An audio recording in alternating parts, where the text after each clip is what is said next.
Hello guys, in this video I'm going to show you how to edit your profile in the Adobe Photoshop Express application.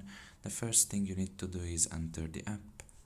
Once you are done with that and you are in the home page, you should look in the top of your left corner and there you will find three lines.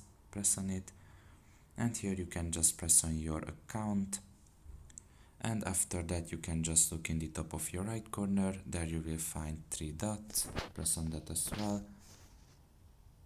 And here you can just press on edit.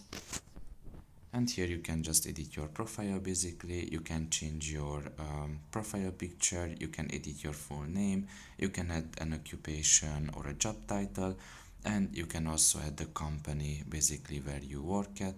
And after that you can just press on save in the top of your right corner and every change that you have made there will be saved. So that's pretty much it really. I hope this video was helpful to you. Thank you for listening and see you next time. Bye bye.